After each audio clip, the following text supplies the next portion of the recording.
इतिहास विषय वस्तु के 3 खंडों में जो प्राचीन, मध्य और आधुनिक, उसमें आधुनिक भारत के इतिहास के घटनाक्रम में कल हमने 1498 ईस्वी से लेकर के 1757 प्लासी वार तक देखा था। और फिर आगे घटनाक्रम जो है 1857 का वार और 1947 का आज़ादी का दौर। तो आज घटनाक्रम 1757 से 1857 के क्रम में देखेंगे। क्या होता है कि भारत में जब 1707 में औरंगजेब की मृत्यु होती है तो औरंगजेब की मृत्यु के साथ भारत के कई हिस्सों में क्षेत्रीय शक्तियाँ उभरकर सामने आ जाती हैं। क्षेत्रीय शक्तियाँ के रूप में भारत विखंडित हो जाता है। भारत पर विदेशियों का सत्ता जमाना भी आसान हो जाता है। इसी क्रम में आप देखोगे कि कई सारी शक्तियाँ ब्रिटेन की आई थी। कल हमने बताया भी था कि कैसे कैसे भारत को कैप्चर में कर लेती हैं और एक लंबे समय तक वो लोग शासन करते हैं। यहाँ पे मराठास थे, यहाँ पे निज़ाम थे हैदराबादी एरिया में, अवध में, और बंगाल के नवाब थे। यहाँ पे आप देखोगे पंजाब राज्य की स्थापना होगी। ये सब था औरंगजेब की मृत्यु के बाद। औरंगजेब की घटना के बाद, इसके बाद देखोगे कि 1757 प्लासी में 2 शक्तियाँ परास्त हुई थी। प्लासी में जो युद्ध हुआ, प्लासी में जो बंगाल के नवाब थे, बंगाल के नवाब शुजाउद्दौला को परास्त करके इन्होंने शक्तियाँ स्थापित कर दी। इसके बाद देखोगे कि आगे की घटनाक्रम में 1759 ईस्वी में बेदरा का युद्ध होगा। बेदरा का युद्ध, डच परास्त हो जाएंगे। डचों को इंडोनेशिया में उनका शासन हो जाएगा। इंडोनेशिया चले जाएंगे। यहाँ से धीरे धीरे अन्य शक्तियों को परास्त करके ब्रिटिश ईस्ट इंडिया कंपनी अपनी सत्ता स्थापित करती है। फिर देखोगे 1760 ईस्वी में 1760 ईस्वी में वांडीवास में क्या होगा?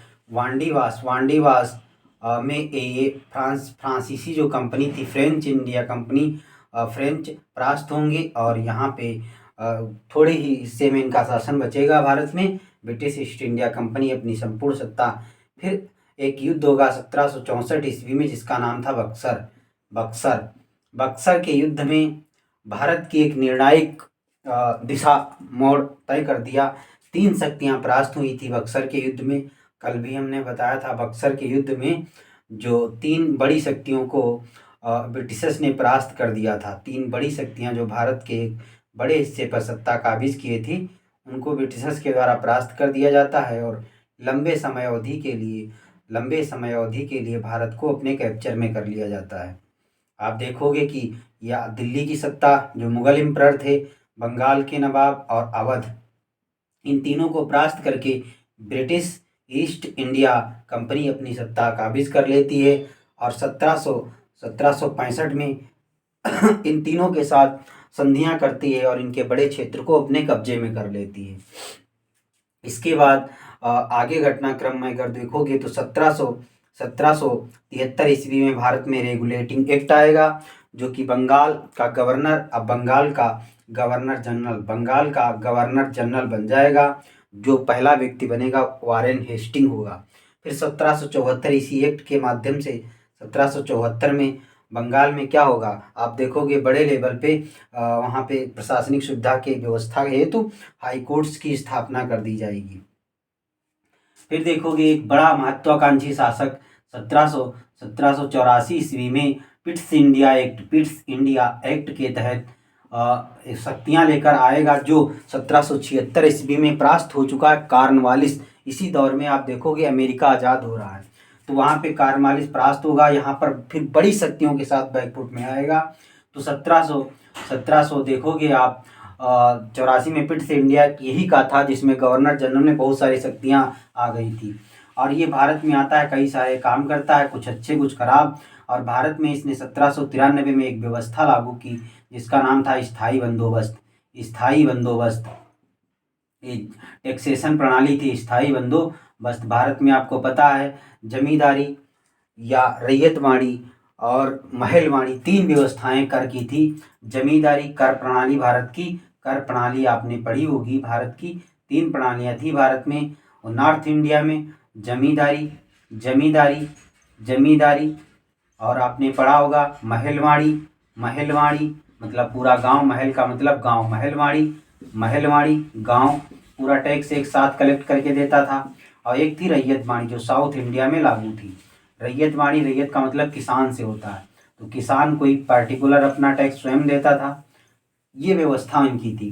फिर देखोगे दक्षिण भारत में एक बड़ा शासक जो कि आपने पढ़ा है हैदर अली और टीपू सुल्तान, जो मैसूर के एक प्रसिद्ध शासक हुए। उसमें जो उनके पिता के बाद उसका पुत्र 1799 ईस्वी में टीपू सुल्तान भी युद्ध में मारा जाता है, और अंततोगत्वा ये ब्रिटिश सत्ता में इनका राज्य विलीन हो जाता है। यानी टीपू सुल्तान की मृत्यु एक बड़ा भारतीय इतिहास में दौर आया, टीपू सुल्तान की मृत्यु हो जाती है। फिर इसी दौर में देखोगे भारत में जो सहायक संधि प्रणाली बेलेजली आएगा, वो 1799 ईस्वी में ही सहायक संधि लेकर आएगा। सहायक संधि के माध्यम से बहुत से राजाओं को अपने अधीन करेगा। सहायक संधि इसी दौर में बहुत सारी करेगा संधियां। बेलेजली नाम का ये व्यक्ति था,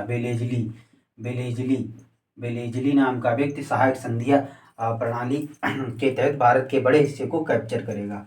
फिर देखोगे भारत में 1800 में फोर्ट विलियम कॉलेज की स्थापना, फोर्ट विलियम कलकत्ता बनेगा। फिर 1813 में एक एक्ट बनेगा जिसमें कंपनी को बोला जाएगा कि भारत में शिक्षा के लिए आपको 1 लाख रुपए की शिक्षा व्यवस्था पे खर्च करना होगा, जिसमें प्राच्य और पाश्चात्य विवाद बनेगा।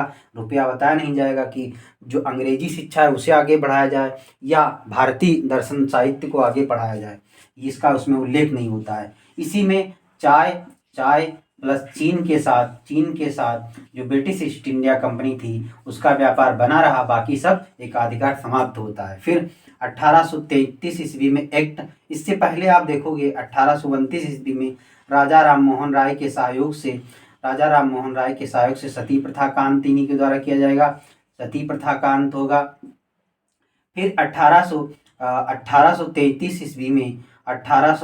ईस्वी में एक्ट बनेगा जिसके तहत ये जो प्राच्य और पाश्चात्य विवाद यहाँ पर 1 लाख रुपए लेकर साहित्य को चला था, इसको यहाँ अतिरिक्त धन की व्यवस्था से समाप्त कर दिया जाएगा। फिर 1834 ईस्वी में अगर देखोगे 1834 ईस्वी में तो भारत में एक बड़े लेवल पे मैकाले की अध्यक्षता में विधि आयोग बनेगा। विधि आयोग का गठन होगा। विधि आयोग पहला कोई कानूनी आयोग बनेगा मैकाले की अध्यक्षता में, मैकाले इसके अध्यक्ष रहेंगे।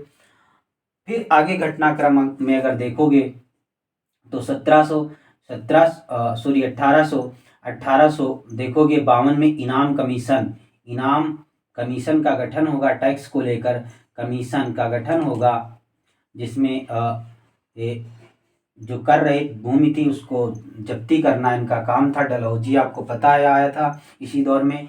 फिर 1853 में भारत में रेलवे के साथ इसी दौर में डलहौजी आया है।